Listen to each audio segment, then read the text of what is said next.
Racikan Berita.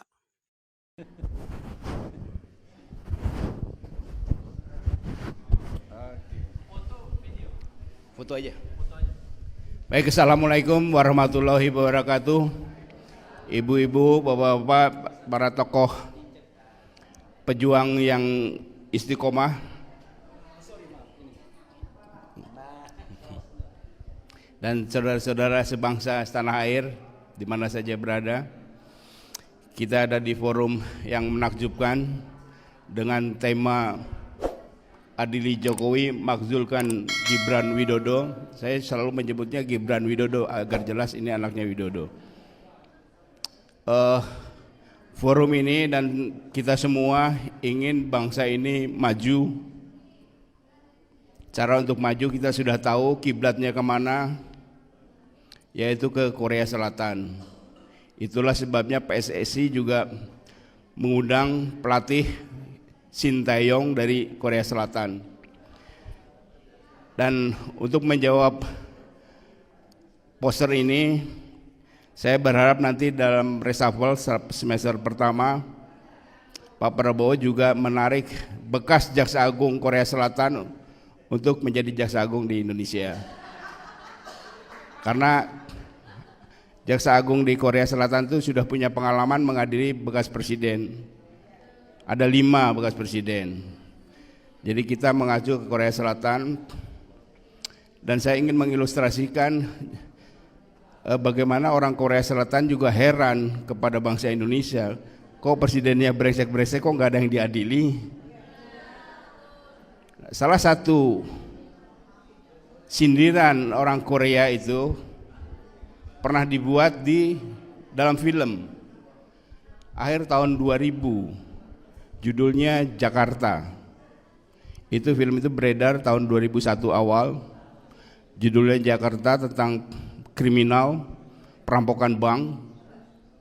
Ada 3 kelompok perampok di situ, diotaki oleh anaknya direkturnya. Disutradarai oleh Jung Cho-shin. Ini film judulnya Jakarta, saya nonton ini. Tapi yang menarik, tidak ada sepotong pun gambar yang menyebutkan itu ada Jakartanya. Setelah selesai film, perampokan sukses, terus salah satu pesuruhnya itu yang membeli tiket itu, para perampoknya sudah ada di Seoul, di airport, membeli tiket Jakarta. Kemudian ketua gengnya, ketua perampok itu yang anaknya anaknya presiden direkturnya itu mengatakan, kamu tolong, kenapa Jakarta? Siapa yang mau ke Jakarta? Loh, tadi katanya ngomong soal Jakarta. Dan ternyata dia jelaskan bahwa Jakarta itu, kamu bodoh. Jakarta itu kata sandi untuk perfect crime. Jadi kata sandi untuk perampokan itu Jakarta. Itu untuk kata sandi perfect crime. Dan menurut sutradaranya, ini yang menarik, bahwa kata sandi ini sudah terkenal di dunia kriminal Asia Tenggara. Jadi kalau menyebut Jakarta, oh ini pasti kejahatan yang sempurna. Mula-mula saya tersinggung, merasa dilecehkan oleh orang Korea, terutama oleh sutradara ini. Tetapi setelah kita kaji, bahwa semua kejahatan di Jakarta memang sempurna. Pembantaian, kematian 800 lebih ketua PPS nggak ada jejaknya.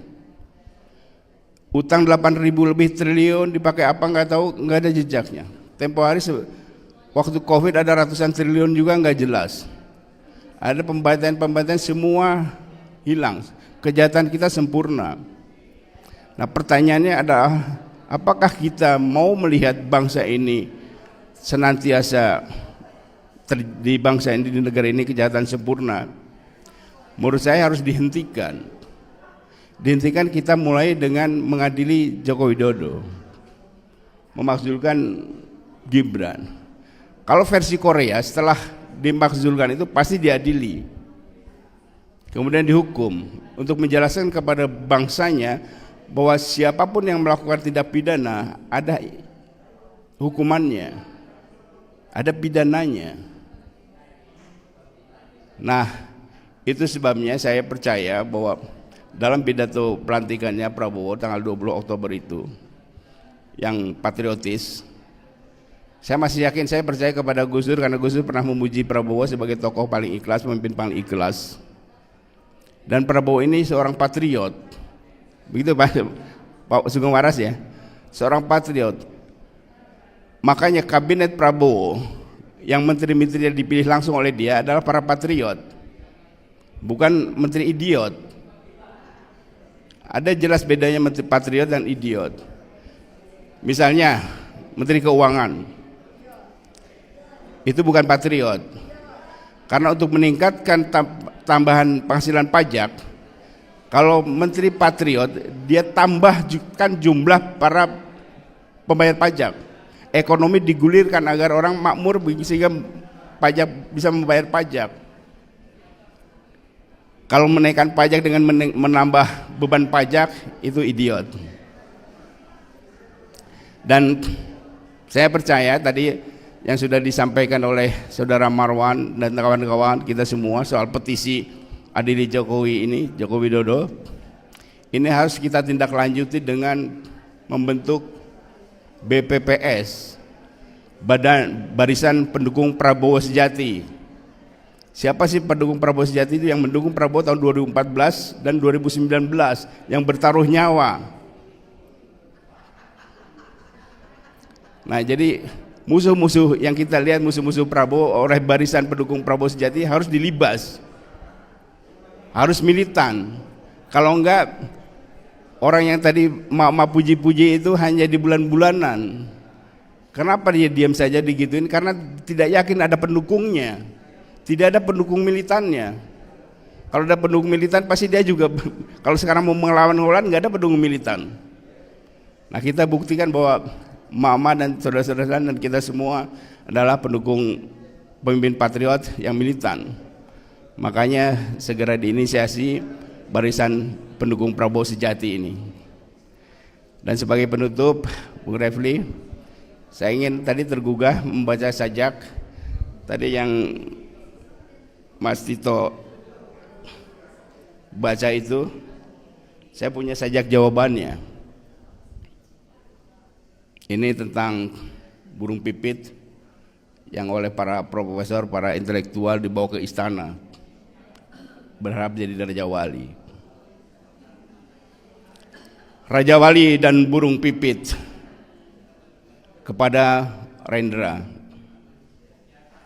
Aku pernah mendengar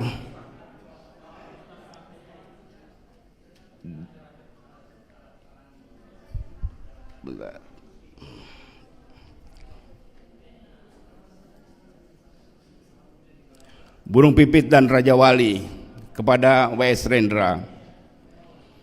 Aku pernah mendengar dari dalam penjara engkau berseru, sebuah sangkar besi tidak bisa mengubah Raja Wali menjadi seekor burung nuri.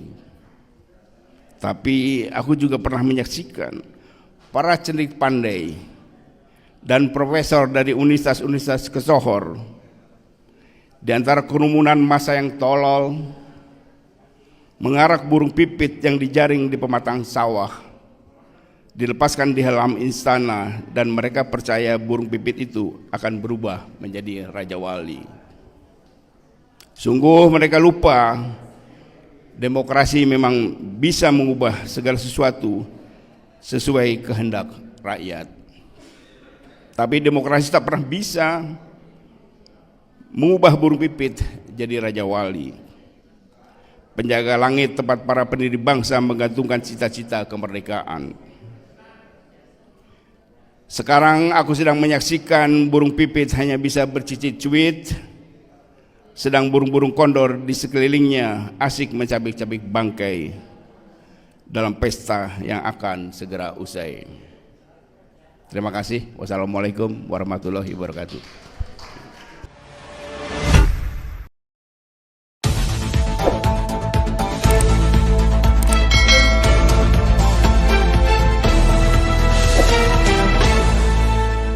Racikan Berita